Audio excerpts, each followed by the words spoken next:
Seorang detektif Polandia merasa bersalah karena mengakibatkan seorang gadis berusia 4 tahun diculik oleh mafia Rusia.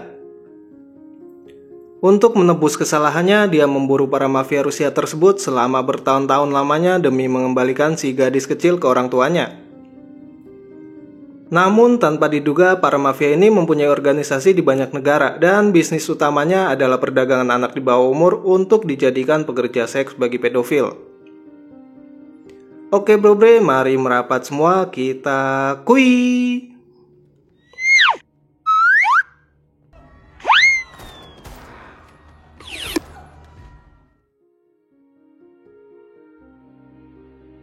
Seorang single parent bernama Marta mempunyai seorang putri berusia 4 tahun yang masih sangat polos bernama Ola.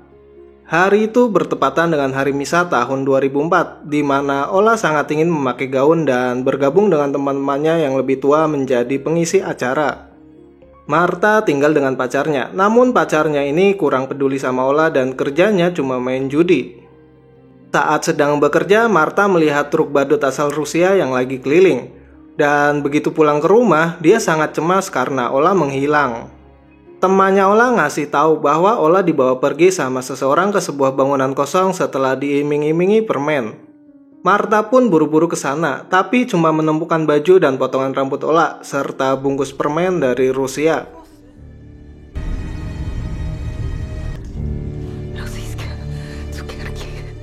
Dalam keadaan panik, Marta pergi menuju ke perbatasan Polandia Rusia karena punya firasat truk badut tadi yang telah menculik Ola.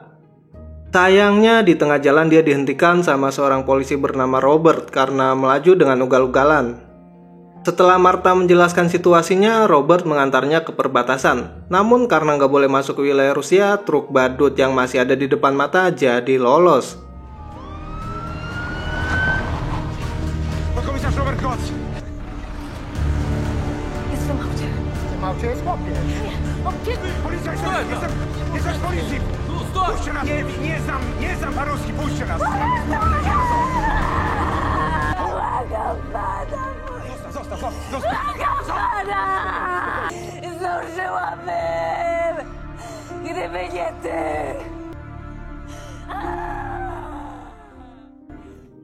Tiga tahun kemudian di Rusia,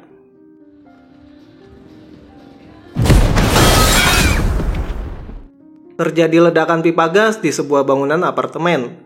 Dan Ola yang kala itu sudah berusia 7 tahun dirawat oleh pria bernama Oleg bersama 4 orang anak lainnya. Anak-anak ini diculik ketika mereka masih sangat polos, sehingga saat beranjak usia mereka udah lupa dari mana mereka berasal dan lulut sama Oleg. Si Oleg dipukuli sama petugas polisi Rusia karena maksa balik ke apartemen buat ngambil uang, soalnya pihak berwenang gak mau ngasih makanan ataupun tempat beristirahat. Начальник, у меня 5 детей, мне покормить их надо, слушай.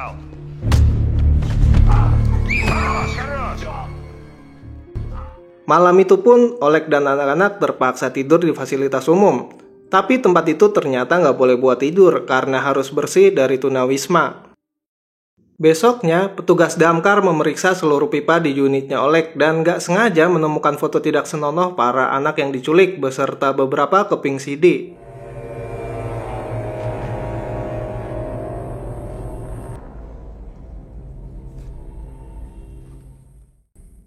Pas Oleg mau balik ke apartemen, seorang detektif bernama Tiana menangkapnya dengan tuduhan pedofil dan eksploitasi anak di bawah umur.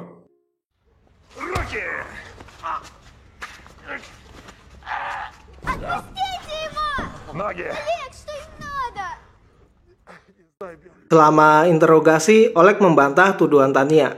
Dia sampai pura-pura muntah pas lihat foto-foto tersebut. Tania pun menghajar Oleg karena mengetahui bahwa anak-anak itu berasal dari Polandia.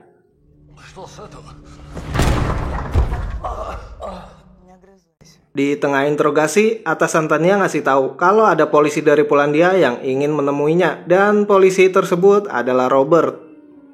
Saking besar rasa bersalahnya, dia sampai belajar bahasa Rusia selama 3 tahun terakhir ini.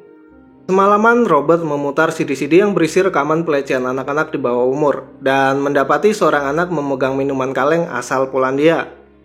Robert pun mendatangi Oleg dengan bukti tersebut, tapi lagi-lagi Oleg membantahnya dan membuat Tania kesal.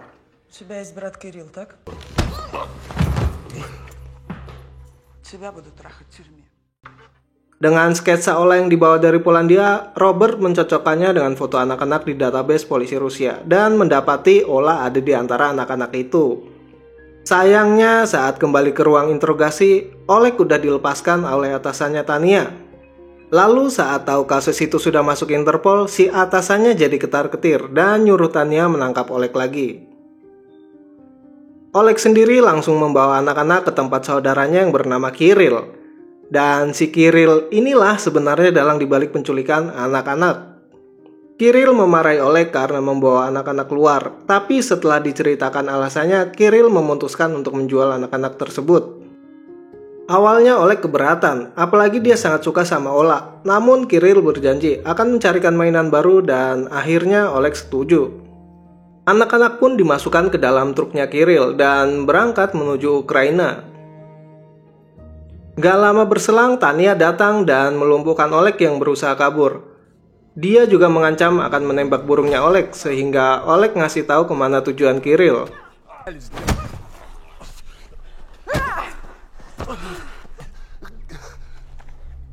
Торговый центр Дримтаун на Украине.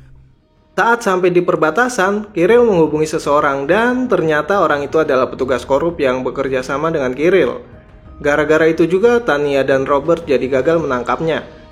Karena Tania nggak bisa masuk ke Ukraina, dia pun cuma bisa membantu Robert mencari tumpangan. Dan setelahnya Robert mencari Kirill sendirian.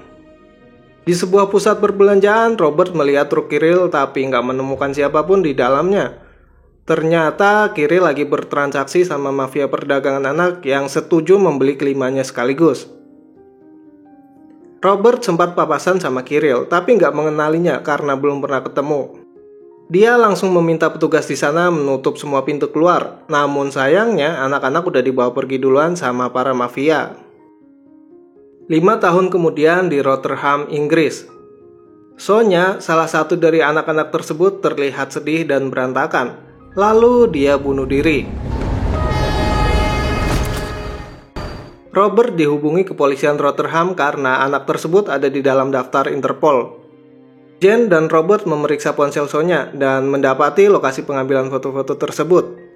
Mereka pun mendatangi lokasi yang dimaksud dan setelah yakin pihak kepolisian melakukan penggerebekan dan menangkap seorang fotografer wanita bernama Stephanie.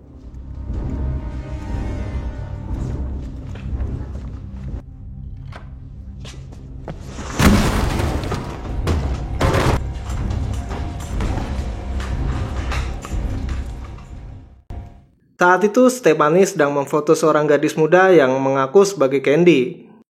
Jane mencoba mengajak bicara, namun Candy cuma mau sama Robert. Bukannya menjawab pertanyaan-pertanyaan Robert, Candy malah merayunya sampai bikin Robert grogi. Robert pun menunjukkan gambar sketsa Ola dan tiba-tiba Candy permisi mau ke toilet.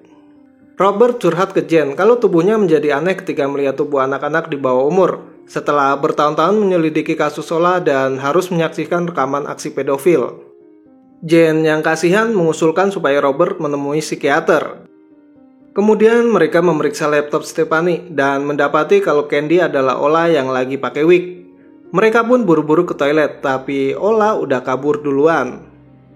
Di saat bersamaan, bosnya Stephanie yang bernama Jasmine dan merupakan bos mafia perdagangan seks di bawah umur mengancam kepala polisi Rotherham untuk membebaskan Stephanie.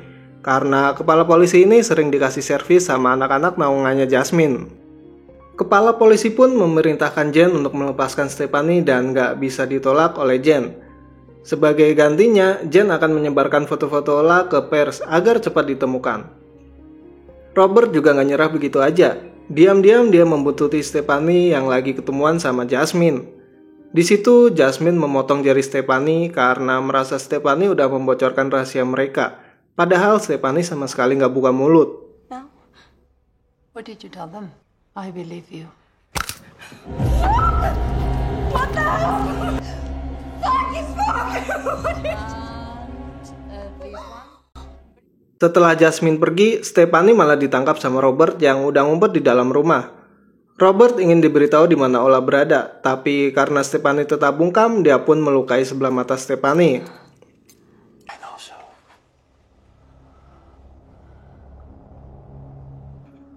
but not here. Akhirnya Stefani buka suara dan menyebut sebuah istana tempat pesta para pedofil beserta cara masuknya. Malam itu juga Robert mendatangi istana yang dimaksud, di mana semua tamu harus menggunakan topeng. Dia begitu terkejut melihat pemandangan di dalam istana yang dipenuhi kerangkeng untuk memamerkan anak-anak di bawah umur. Dan lebih terkejut lagi karena kelompok mafia ini adalah penganut sekte sesat dewa pedofil dan sedang melakukan ritual persembahan. Pemimpin sekte yang memakai topeng kepala bandot mau membunuh seorang anak di atas altar persembahan, tapi berhasil digagalkan oleh Robert yang akhirnya malah ketangkap.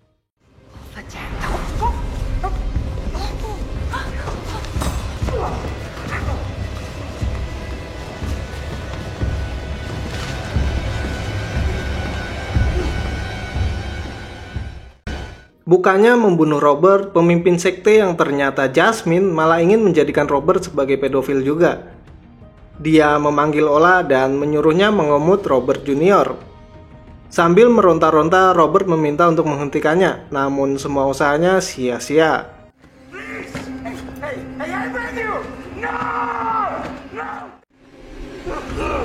So you are one of us after all. I'll kill you. You felt it.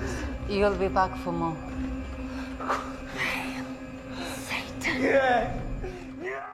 Di tempat lain, Jasmine mengirim orang suruhan untuk membunuh Stefani yang udah membocorkan rahasia mereka ke Robert.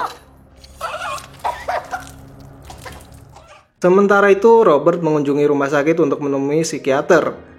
Dalam sesi perbincangan dengan dokter, diketahui kalau Robert mulai memiliki ketertarikan seksual terhadap anak di bawah umur, dan jika dia nggak bisa menahannya, Robert akan berakhir sebagai seorang pedofil. Habis itu dia pergi menemui Jasmine untuk meminta Ola dikembalikan. Sebagai gantinya, Robert nggak akan mengusik Jasmine lagi. Namun Jasmine menolaknya karena dia udah menjual Ola ke seorang pedofil di Thailand. Robert pun sangat marah dan hampir membunuh Jasmine. Don't be so uptight. Can you feel the life escaping my body? It is. Gravy. 4 tahun kemudian di Bangkok, Robert yang lagi keliling kota berusaha menahan hawa nafsunya ketika melihat siswi SD. Dia sampai diteriaki pengendara di belakangnya karena nggak jalan-jalan. Dan pengendara yang bernama John itu adalah orang yang membeli Ola.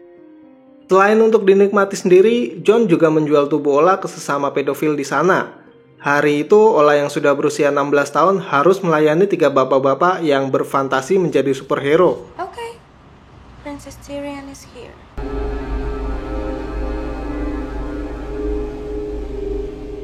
Setelah selesai, Ola mengumpulkan sperma dari ketiga bapak tadi dan dijual ke seorang pria sesat yang langsung meminumnya. Begitu pulang, dia memberikan setengah penghasilannya ke John dan menggunakan sebagian jatahnya untuk membeli hadiah buat John. Namun, John yang ternyata punya gangguan kepribadian tiba-tiba menjadi marah karena hadiahnya nggak sesuai sama harapannya. Emosinya terus berlanjut bahkan ketika mereka sedang bercocok tanam.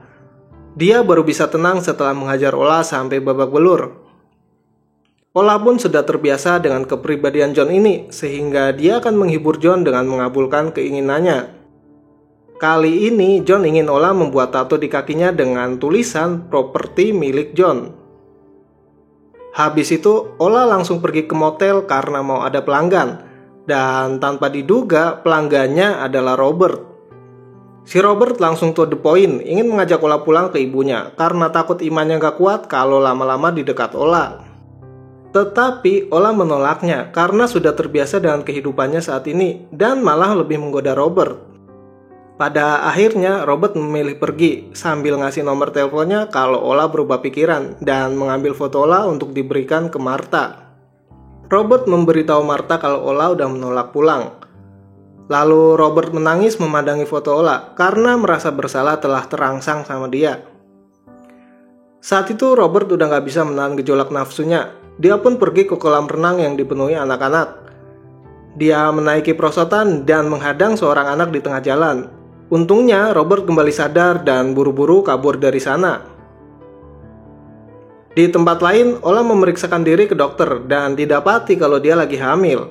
Bukannya senang, John malah jadi marah dan menyuruh Ola untuk menggugurkannya. Pada hari sebelum aborsi, Ola diperlihatkan USG janinnya yang lagi bergerak-gerak. Dia pun terkesima melihat ada makhluk hidup di dalam perutnya. Setelah itu, Ola jadi ragu dan ingin mempertahankan bayinya. Dia menelpon Robert untuk menjemputnya karena John lagi nungguin dia. Sesampainya di rumah sakit, Robert dihalangi sama John sehingga dia menghajarnya. Who the fuck are you? I'm a friend of Ola. I need to talk to Who her. the fuck is Ola?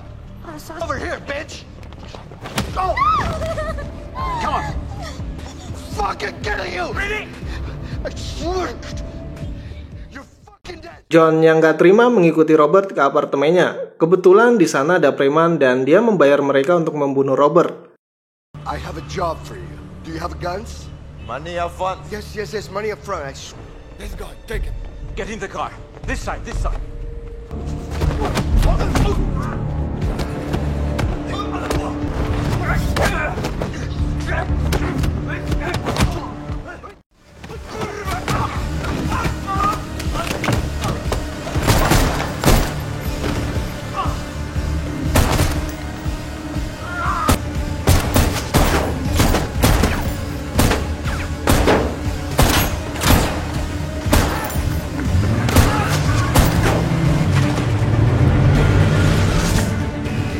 Change the gear.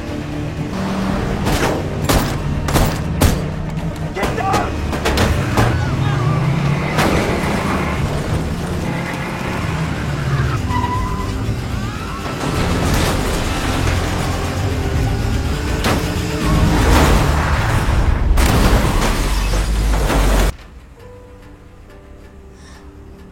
John. Dalam keadaan terluka, Robert mengantar Ola ke kedubes Polandia untuk mengurus dokumen resminya dan butuh beberapa hari sampai selesai diverifikasi. Singkat cerita, pengurusan dokumen sudah beres dan mereka siap untuk pulang. Sebelum naik pesawat, Robert izin ke toilet dulu, tapi setelah lama ditunggu, Robert nggak kunjung naik ke pesawat. Rupanya Robert memang nggak berencana pulang ke Polandia bareng Ola, melainkan menuju ke Inggris. Sesampainya di Inggris, Robert langsung pergi ke istana Jasmine dan membantai semua anggota mafia sekte sesat termasuk Jasmine.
Setelah itu, Robert membebaskan anak-anak dan mengantar mereka keluar di mana para polisi sudah menunggu.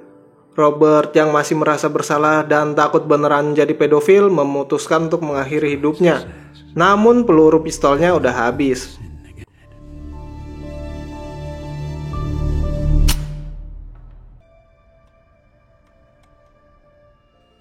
Akhirnya dia keluar menemui polisi dan pura-pura hendak menyerang sehingga dia pun tewas terbunuh.